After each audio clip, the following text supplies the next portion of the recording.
લંકા દહન. જ્યારે રામ અને લક્ષ્મણ વાનર સેના સમેત સીતાજીની ખોજ કરી રહ્યા હતા ત્યારે એવો ક્ષણ આવ્યો જ્યારે બધા ભારતના દક્ષિણી તટ પર આવીને રોકાઈ ગયા. છેટે સુધી સમંદરની અલાવા દૂર દૂર સુધી કાંઈ નહોતું દેખાતું. ત્યારે હનુમાનજી સમંદરની ઉપરથી ઉડીને સીતા માતાને શોધવા માટે લંકા પહોંચ્યા. લંકા પહોંચીને એ સીતા માતાની તલાશ કરવા લાગ્યા. ક્યાં છે માતા સીતા? ત્યારે એમને અશોક વાટિકા દેખાણી. એ અશોક વાટિકામાં ગયા તો એને જોયું કે એક દુઃખી સ્ત્રી ઝાડની નીચે બેઠી છે. મને તો લાગે છે આ જ સીતા માતા છે. એ એમની પાસે ગયા. એમને જોઈને સીતા માતા ડરી ગઈ. કોણ છો તમે? શું તમને રાવણે મોકલ્યા છે? ના માતા, મને પ્રભુ રામે મોકલ્યા છે. હું રામદૂત હનુમાન છું. ના, તમે રામદૂત ના હોઈ શકો. તમે અવશ્ય રાવણના કોઈ માયાવી રાક્ષસ છો અને વેશ બદલીને આવ્યા છો. આ સાંભળીને હનુમાનજીએ રામજીની દીધેલી અંગૂઠી સીતા માતાને દેખાડી. પછી કહ્યું, તમે મને નથી ઓળખતા, પણ તમે આ અંગૂઠીને તો ઓળખો છો ને? આ તો મારા સ્વામીની અંગૂઠી છે. એમણે જ મને આ અંગૂઠી તમને આપવા માટે કહ્યું હતું અને એમણે એ પણ કહ્યું છે એ જલ્દીથી આવશે અને તમને અહીંયાથી મુક્ત કરીને લઈ જશે. આ ચૂડામણી શ્રી રામને આપી દેજો અને એમને કહેજો કે સીતા એમની પ્રતીક્ષા કરી રહ્યા છે. ચૂડામણી લઈને હનુમાનજીએ સીતાજીને કહ્યું, માતા, મને બહુ જ ભૂખ લાગી છે. એના માટે જો તમારી આજ્ઞા હોય તો શું હું આ વાટિકામાંથી થોડા કંઈક ફળ ખાઈ શકું? અવશ્ય હનુમાન, તમે જેટલા ઈચ્છો એટલા ફળો ખાઈ શકો છો. સીતા માતાથી આજ્ઞા લઈને હનુમાનજી એક ઝાડથી બીજા ઝાડ પર કૂદતા કૂદતા મીઠા ફળ ખાવા લાગ્યા. આ ફળ તો બહુ જ મીઠા અને બહુ જ રસીલા છે. ત્યારે જ એણે વાટિકાના ઘણા બધા વૃક્ષ તોડી નાખ્યા. આ જોઈને વાટિકાની દેખરેખ કરવા વાળા સૈનિકો હનુમાનજીને રોકવા આવ્યા. ઉભો રે વાનર! તું મને જમવાનું જમવાથી રોકે છે? એટલું કહીને હનુમાનજીએ રાક્ષસને ઉપાડીને જમીન પર પટકી નાખ્યો. લંકેશ! એની પછી ઘણા બધા રાક્ષસ હનુમાનજી સાથે યુદ્ધ કરવા આવ્યા. પણ હનુમાનજીએ એક એક કરીને બધાને ધૂળ ચટાવી દીધી.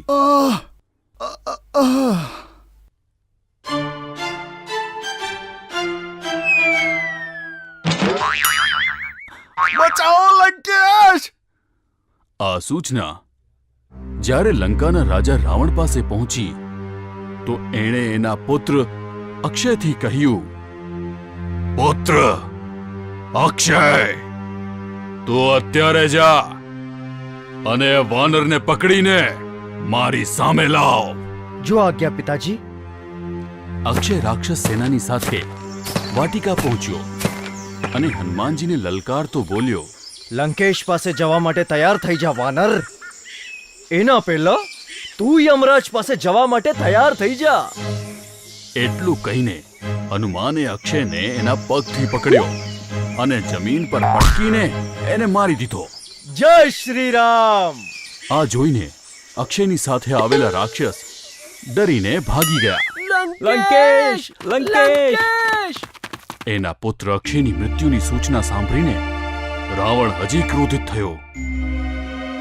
એણે એના જ્યેષ્ઠ પુત્ર મેઘનાદને કહ્યું, પુત્ર મેઘનાદ, એ શૈતાન વાનરને પકડીને મારી સામે લાવ. હું સ્વયં એને દંડિત કરીશ. જેવી આજ્ઞા પિતાજી. મેઘનાદ થોડા રાક્ષસોની સાથે વાટિકા પહોંચ્યો. મેઘનાદને જોઈને હનુમાન વિચારવા લાગ્યા, આ તો કોઈ બહુ મોટો યોદ્ધા જેવો લાગે છે મને. તો શું થયું? હું પણ રામ ભક્ત હનુમાન છું. આ વિચારીને હનુમાને એક ઝાડ ઉખાડીને મેઘનાદની બાજુ ફેંક્યો. જય શ્રી રામ! ઝાડ મેઘનાદની ઉપર પડ્યો અને એ બેભાન થઈને જમીન પર પડી ગયો.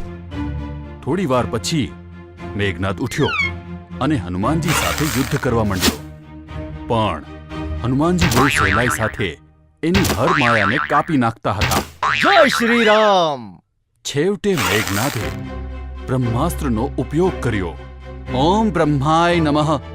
બ્રહ્માસ્ત્રને જોઈને હનુમાન વિચારમાં પડ્યા. આ તો બ્રહ્માસ્ત્ર છે. આને કાપીને હું બ્રહ્મજીનું અપમાન નથી કરી શકતો. એણે મેઘનાથને કહ્યું, ઉભો રે રાક્ષસ. બ્રહ્માસ્ત્રનો ઉપયોગ ના કર.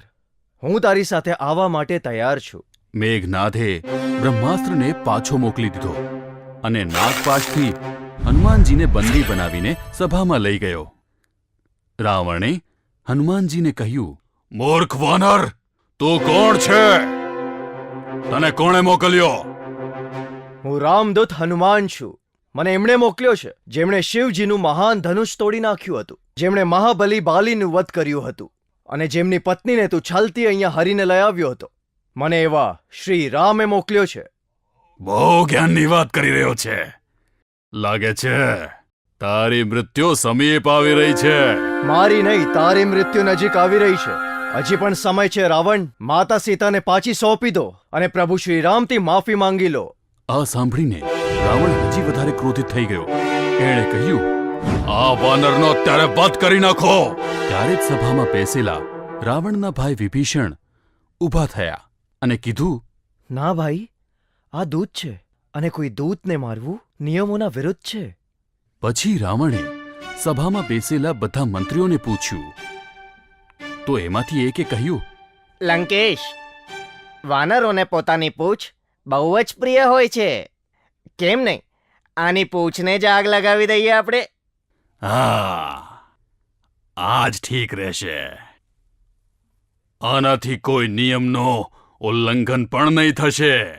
અને પછી રાવણે એના સૈનિકોને આદેશ દીધું, આ વાનરની પૂંછ પર કપડું લપેટીને એમાં તેલ લગાડીને આગ લગાડી દો. રાક્ષસી સેના હનુમાનજીની પૂંછ પર કપડું લપેટવા લાગી. હનુમાનજી એમની પૂંછડીને લાંબી કરતા. પછી રાક્ષસી સેનાએ હનુમાનજીની પૂંછડીમાં આગ લગાડી દીધી અને એમને છોડી દીધા. હનુમાનજી ત્યાંથી કૂદીને બહાર આવ્યા જય શ્રી રામ.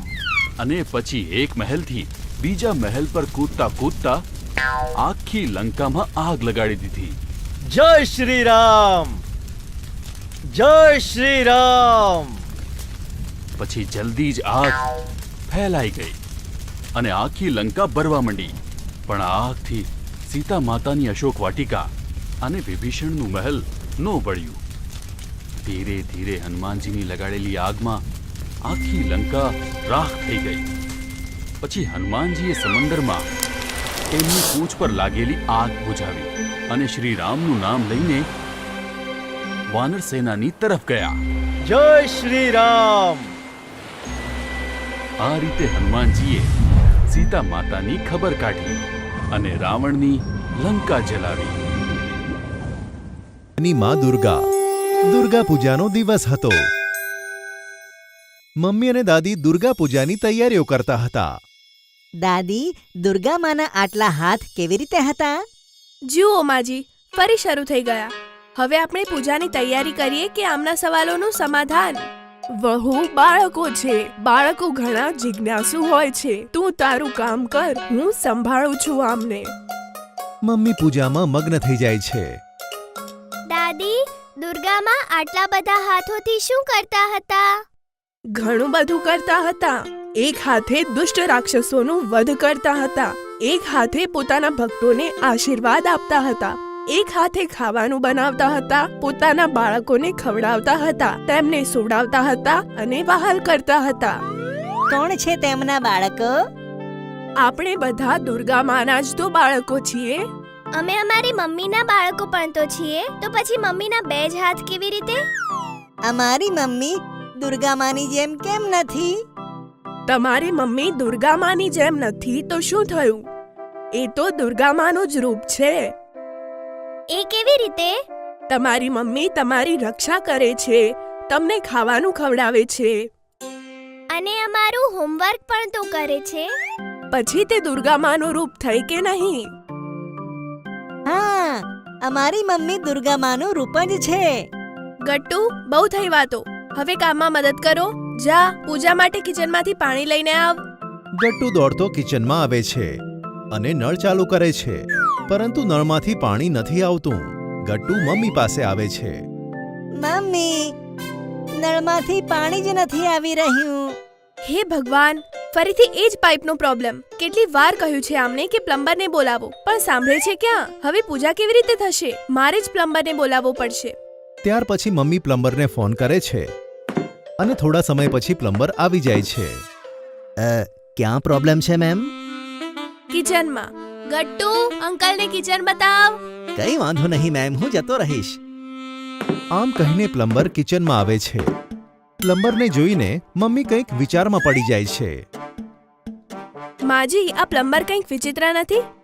ગટ્ટુને કિચનમાં આવવાની ના પાડી દીધી. જમાનો ખરાબ છે વહુ, કોઈનો કંઈ ભરોસો નથી. પ્લમ્બર થોડો વિચિત્ર તો મને પણ લાગ્યો. ગટ્ટુ, ચિંકી, તમે બંને જાઓ અને પ્લમ્બર પાસે ઊભા રહો, ત્યાંથી ખસતા નહીં. ગટ્ટુ અને ચિંકી કિચનમાં જઈને જુએ છે ત્યારે પ્લમ્બર કિચનમાં નહોતો. ત્યારે ગટ્ટુ જુએ છે કે બેડરૂમનો દરવાજો ખુલ્લો છે. લાગે છે આ ચોર છે અને ચોરી કરવા આવ્યો છે. ચાલ, આપણે બેડરૂમમાં જઈને જોઈએ. ગટ્ટુ ચિંકી બેડરૂમમાં જઈને જુએ છે. પ્લમ્બર કબાટ ખોલીને સામાન પોતાની બેગમાં ભરી રહ્યો હતો. ગટ્ટુ મોટેથી મમ્મીને બૂમ પાડે છે. મમ્મી! ગટ્ટુ અને ચિંકીને જોઈને પ્લમ્બર થોડો ડરી જાય છે. પછી ગટ્ટુ અને ચિંકીને ઉપાડી લે છે. ગટ્ટુ અને ચિંકી બૂમો પાડવા લાગે છે. છોડો અમને, છોડો મમ્મી. મારા પિલ્લાઓ, તમે જ મારું શસ્ત્ર છો. હવે જુઓ હું આખું ઘર કેવી રીતે લૂંટી લઉં છું. મમ્મી અને દાદી બેડરૂમ તરફ ભાગે છે. પ્લમ્બરને જોઈને બંને હેરાન થઈ જાય છે. બધા જ પૈસા, ઘરેણાં અને જે પણ કિંમતી વસ્તુઓ છે બધું મને સોંપી દો, નહીં તો તમારા બાળકોની ખેર નથી. છોડી દે એમને, નહીં તો સારું નહીં થાય. અરે મેડમ, બધું જ સારું થવાનું છે. તમારો પતિ ઘરે નથી, આ હું જાણું છું, એટલે જ તો પ્લમ્બર બનીને આવ્યો છું. સારું, બધું બેડરૂમમાં જ છે, જે જોઈએ તે લઈ લે, પણ મારા બાળકોને કંઈ ના કરતો. પ્લમ્બર ગટ્ટુ અને ચિંકી સાથે બેડરૂમનો દરવાજો બંધ કરી દે છે. વહુ, આ શું કર્યું? તે મનમરજી કરશે ને આપણે ડરી જઈશું? ના માજી, ચોરની આ જ નબળાઈ છે કે તે આપણને નબળા સમજે છે. આપણે તેની આ જ નબળાઈનો ફાયદો ઉઠાવીશું. તમે પોલીસને ફોન કરો, હું તેને રોકું છું. દાદી પોલીસને ફોન કરવા ભાગે છે અને મમ્મી દુર્ગામાનું ત્રિશૂલ લઈને બેડરૂમની સામે ઊભી રહી જાય છે. જેવો જ ચોર દરવાજો ખોલે છે, મમ્મીનો અવતાર જોઈને તે ડરી જાય છે. આ શું પાગલપન છે? હું તારા બાળકોને મારી નાખીશ. તારે જે કરવું હોય તે અહીં જ કર. આગળ વધીશ તો ત્રિશૂળથી તારો વધ કરી નાખીશ. મમ્મી, બચાવો અમને. બાળકો, ગભરાશો નહીં, આ ડરપોક છે, કંઈ નહીં કરે. ત્યાં જ દાદી પોલીસ અને પાડોશીઓની સાથે આવે છે. પોલીસને જોઈને ચોર બાળકોને છોડી દે છે અને પોલીસને કહે છે, સર બચાવો, મને બચાવો, આ બેન પાગલ છે, મને બચાવી લો સર, મને બચાવી લો. અમે તને બતાવીશું અસલી પાગલ કોણ છે, લઈ જાઓ એને. અને હવલદાર ચોરને લઈને જાય છે. મેમ, હકીકતમાં આ ચોર પાગલ છે. પ્લમ્બર કે મિકેનિક બનીને ઘરોમાં ઘૂસે છે અને ચોરી કરે છે. આજે તમારા કારણે આ અમારા હાથમાં આવ્યો છે. હું તમારી હિંમતની પ્રશંસા કરું છું અને દુર્ગામાને પ્રાર્થના કરું છું કે તમારી જેમ દેશની બધી જ મહિલાઓ સાહસ અને શૌર્ય બતાવે.